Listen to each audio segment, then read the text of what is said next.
Bismillahirrahmanirrahim. Assalamualaikum warahmatullahi wabarakatuh. Apa kabar teman-teman? Semoga selalu sehat dan sejahtera. Hari ini Senin 20 Oktober 2025. Selamat untuk Pak Prabowo yang sudah melalui 1 tahun 365 hari menjalani pemerintahan sebagai Presiden Republik Indonesia. Ada plus minus, ada positif dan negatif, ada kurang lebih. Itu hal yang biasa, tergantung data yang kita dapatkan dan tergantung cara kita menilai atau melihat ya. Di sini saya coba menyajikan satu pihak dulu. Nanti mudah-mudahan di kesempatan berikutnya, di tayangan berikutnya, mudah-mudahan saya juga dapat data yang kontra gitu ya. Kontra maksudnya ini kan data saya izin sajikan dari Partai Gerakan Indonesia Raya ya, yang menyampaikan 1 tahun pencapaian kinerja dari Pak Prabowo. Di sini memang disebutnya Pak Prabowo, nggak ada Gibrannya ya. Tanya kenapa? Mungkin yang dekat dengan orang-orang Gerindra, silakan ditanya ya. Nah, tentu ada juga catatan-catatan yang miringnya supaya berimbang gitu ya. Tapi mudah-mudahan saya bisa sajikan di kesempatan yang berikutnya, karena belum dapat data yang lengkapnya untuk disajikan seperti ini ya. Kalau teman-teman merasa, ini kurang tepat nih datanya, silakan tuliskan di kolom komentar ya. Karena informasi ini kan banyak tersaji dengan angka dan melibatkan langsung misalnya dari sisi pendidikan, kesehatan, pertanian, dan seterusnya. Yang concern di bidang-bidang tersebut mungkin akan lebih paham ya. Saya izin sajikan capaian 1 tahun kinerja Prabowo Subianto. Yang pertama di bidang ekonomi di sini ya. Kalau kita perhatikan di sini teman-teman, di bidang ekonomi huruf A, angka kemiskinan turun ke 8,47%, terendah sepanjang sejarah. Ya, kalau masalah angka statistik kemiskinan ini memang jago-jagonya pemerintah aja ya. Apakah yang disesuaikan itu kriterianya ataukah seperti apa gitu. Karena yang bicara angka kemiskinan itu kan sebetulnya bukan hanya bicara bagaimana mengendurkan kriteria, tapi menebalkan kesejahteraan dan kemakmuran rakyat gitu ya. Jadi bisa dibilang angka kemiskinannya misalnya berkurang atau hilang sama sekali. Ini klaim dari Partai Gerindra bahwa Pak Prabowo dalam 1 tahun memimpin ini angka kemiskinannya turun ke 8,47% dan ada catatan tambahannya, terendah sepanjang sejarah. Silakan kalau teman-teman ada data yang lainnya, kita berbagi di kolom komentar ya. Kemudian huruf B, pertumbuhan ekonomi stabil di 5%, menjadi salah satu yang tertinggi di ASEAN. Itu berarti mengungguli Singapura yang hanya 4,30%, kemudian mengungguli Malaysia yang hanya 4,50%, sementara Indonesia 5%. High five. Apakah betul begitu? Ya, ini tentu para ekonom yang lebih paham ya. Angka-angka ketika sudah dijabarkan seperti ini kan berarti terbuka untuk di challenge ya. Kemudian yang ketiga, tingkat pengangguran terbuka turun ke 4,76%, terendah sejak krisis 98. Ini lagi-lagi klaimnya juga terendah begitu ya. Pengangguran turun. Padahal berita yang kita dapati ada PHK massal, ya kan? Puluhan ribu itu, pabriknya tutup. Tapi kok tingkat pengangguran terbukanya malah turun ya? Ya ini lagi-lagi sama dengan angka kemiskinan ya. Jago-jagonya pemerintah aja mengelola angka. Kan itu kan dia punya indikator, punya instrumen mana yang harus ditentukan gitu ya. Saya kurang paham dapurnya seperti apa, tapi klaimnya seperti ini. Kita lanjut di poin yang kedua, yaitu bidang kesehatan, pendidikan, dan kemanusiaan. Huruf A-nya, 31 juta anak sekolah, ibu hamil, ibu menyusui, dan balita sudah menerima manfaat makan bergizi gratis. Itu klaimnya tuh, angka yang lumayan besar ya, 31 juta. Terus 10.300 satuan pelayanan pemenuhan gizi atau SPPG sudah aktif di seluruh Indonesia. Kemudian ada 1.100.000.000 porsi MBG sudah dibagikan sejak 6 Januari 2025. Lalu tercipta 1.500.000 lapangan kerja langsung melalui 30.000 dapur yang didirikan. Ya, kalau lagi-lagi kalau ada data pembanding perlu juga kita hadap-hadapkan ya. Yang jelas MBG ini dari sisi yang positifnya itu masih membawa sisi negatifnya, misalnya kasus keracunan massal ya. Kemudian selain kasus keracunan massal, yang harusnya itu jadi makanan bergizi, tapi ternyata menu yang disajikan itu fast food begitu. Nah itu juga menjadi tantangan ya, di tengah misalnya anggarannya yang tadinya itu kan anggaran berapa sih kalau nggak salah ya, koreksi kalau salah, awalnya misalnya 15.000 apa begitu, kemudian 10.000 terus turun-turun lagi. Ya tentu ada mungkin ada sejumlah poin yang dikorbankan ya, yang tadinya mungkin bisa lengkap setiap kali memberikan sajian MBG, ada susu, ada buah mungkin begitu, tapi karena mungkin anggarannya terbatas untuk satu porsi, pada akhirnya ya mungkin burgernya kayak gimana gitu ya. Teman-teman yang pernah menerima langsung silakan ya di komentari di sini, atau yang melihat langsung seperti apa. MBG yang jelas masih ada PR besar ya, dananya itu besar sekali soalnya. Kemudian huruf B, 36 juta rakyat Indonesia menerima manfaat dari program cek kesehatan gratis. Cek kesehatan gratis, saya belum pernah nyoba sih, dan terus terang saya juga baru tahu kalau ada cek kesehatan gratis ya. Ini karena saya yang kudet gitu, atau memang informasi dari pihak pemerintah itu kurang menyeluruh ya. Maksudnya kurang menyeluruh tuh, apakah diinformasikan secara terbuka dan berulang, ataukah diinformasikan sekedarnya, selebihnya masif di jaringan-jaringan yang terkait dengan ya relasi lah begitu. Tapi angka ini memang besar banget.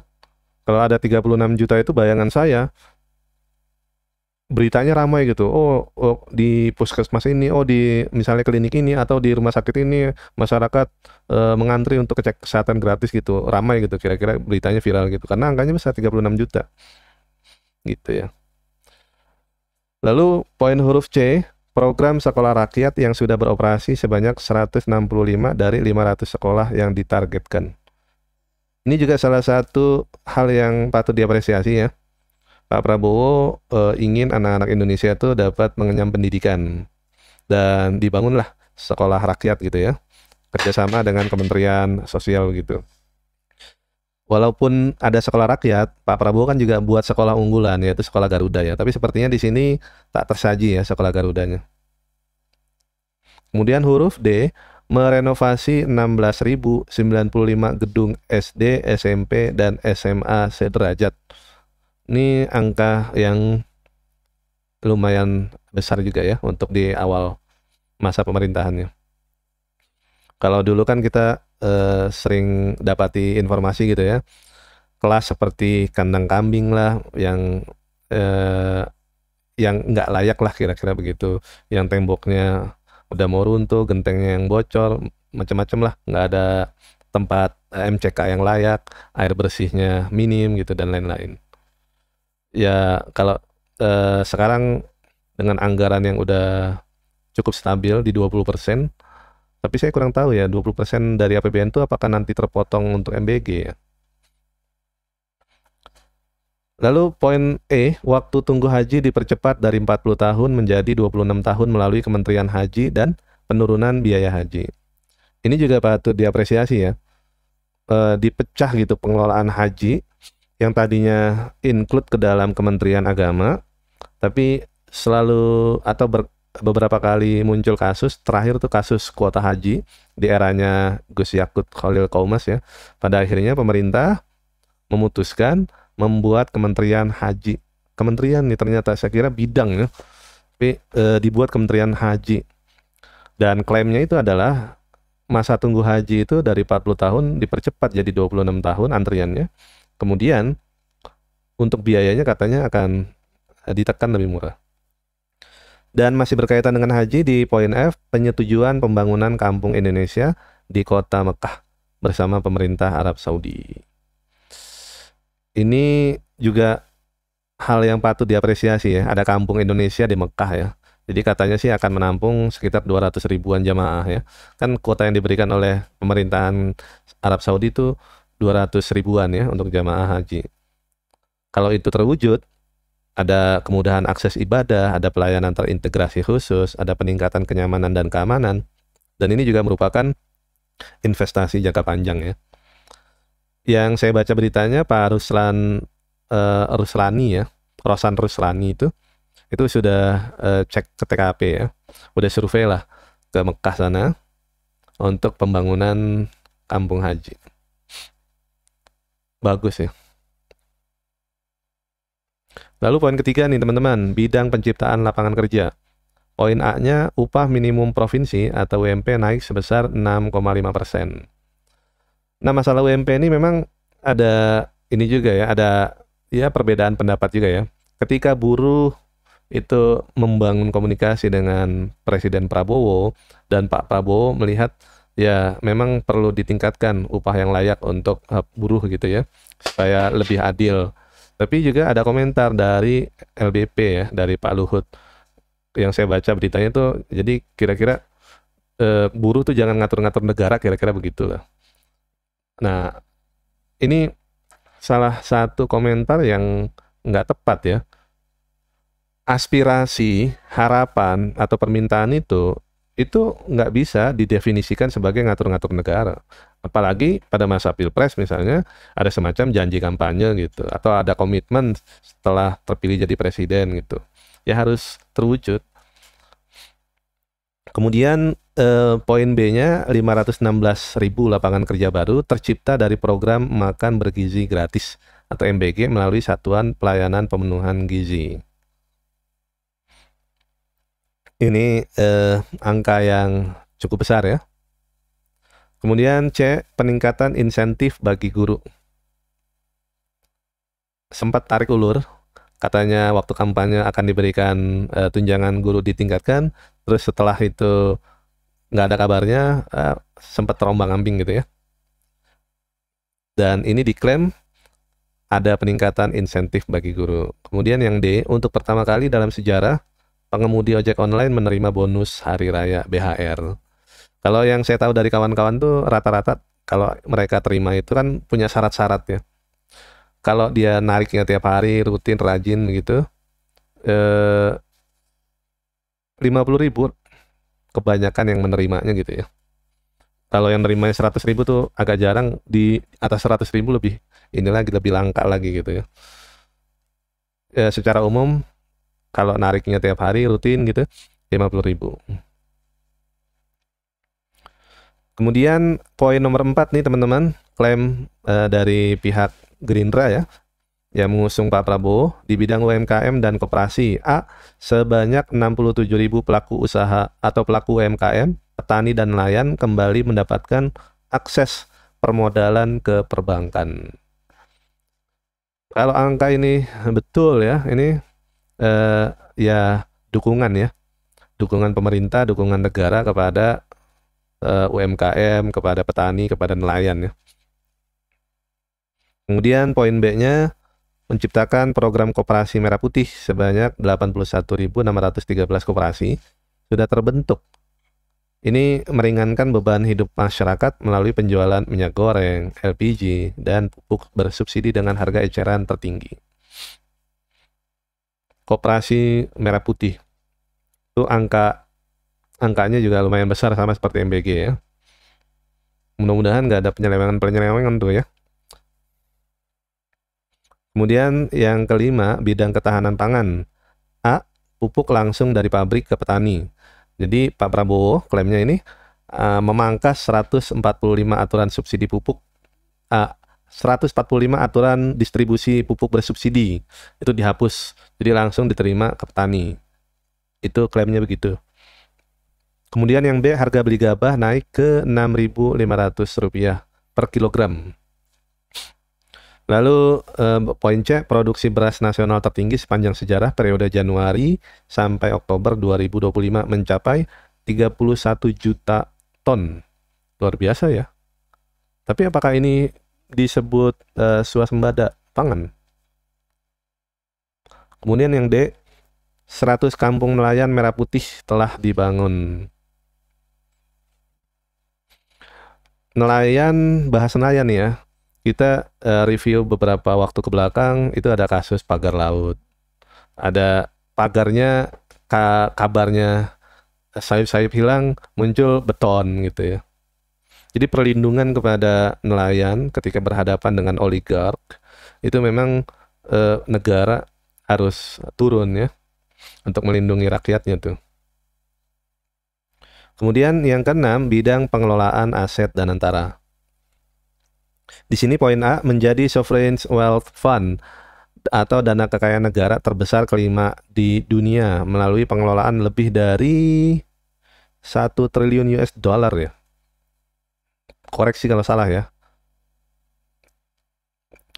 Yang merupakan gabungan dari aset BUMN ya. Kemudian poin B-nya, CATL dan Antam berinvestasi sebesar 100 triliun bangun pabrik baterai terbesar di Indonesia. Ini juga angkanya betul gak ya?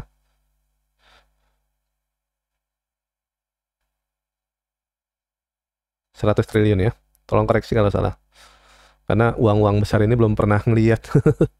Belum pernah ngitung.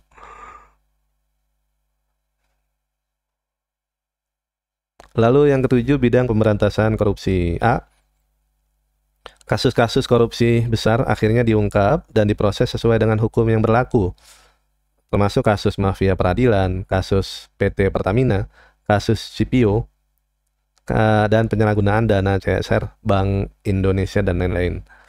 Hari ini gong 1 tahun pemerintahan Pak Prabowo, Kejaksaan itu mengembali, apa istilahnya ya, menyetorkan uang hasil sitaan dari kasus CPO ini 13,2 triliun. Itu angka yang luar biasa besar ya. Dan bersamaan dengan Menteri Keuangan itu serah terimalah kepada Presiden Prabowo, dan Pak Prabowo itu menyampaikan pidatonya ya. Salah satu yang cukup ramai dijadikan highlight itu ketika Pak Prabowo meminta kejaksaan dan kepolisian itu menegakkan hukumnya dengan hati. Pak Prabowo nggak ingin misalnya ada kasus anak kecil yang mencuri itu kena hukum. Jadi ada sisi-sisi yang beyond ya, perlu dilihat secara komprehensif. Terus ada kasus misalnya nenek-nenek atau ibu-ibu yang ketahuan mencuri tanaman gitu dihukum gitu. Nah itu Pak Prabowo nggak ingin penegakan hukum itu tajam ke bawah tapi tumpul ke atas. Itu pesan langsung ke kejaksaan dan kepolisian. Kemudian poin B-nya, lebih dari berapa nih? 100 triliun kerugian dari tambang ilegal dan penyelundupan hasil tambang berhasil dihentikan. Betul gak ya angkanya ya? Tolong koreksi sekali lagi ya kalau salah. Dan Pak Prabowo janji berantas tambang ilegal. Ada 1.603 RI, rugi 300 T.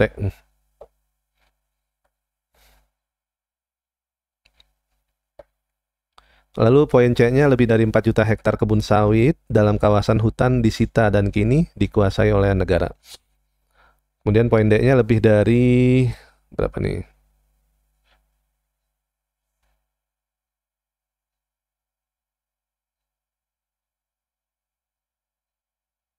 Lebih dari 1 triliun apa?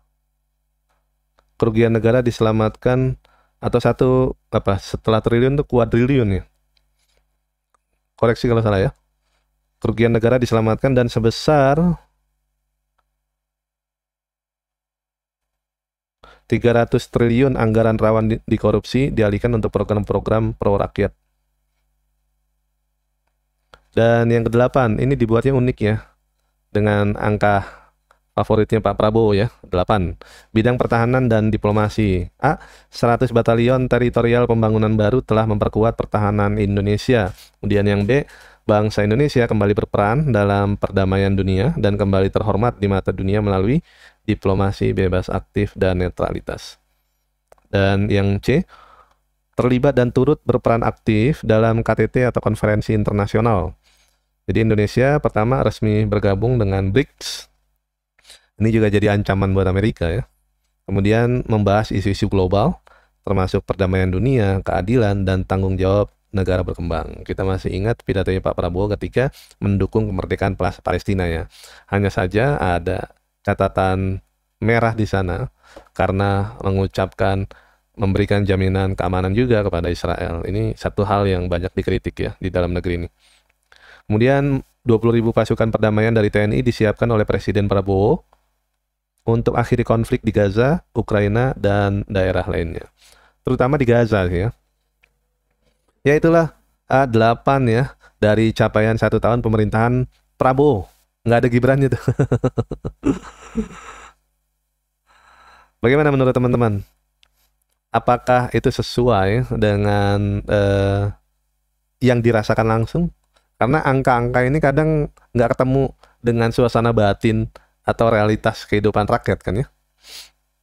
Ya masing-masing bisa mengklaim, masing-masing bisa menyajikan datanya, tapi yang jauh lebih penting itu angka akan sekedar jadi kebanggaan, klaim prestasi, dia akan hilang kalau nggak berdampak langsung kepada kehidupan rakyat.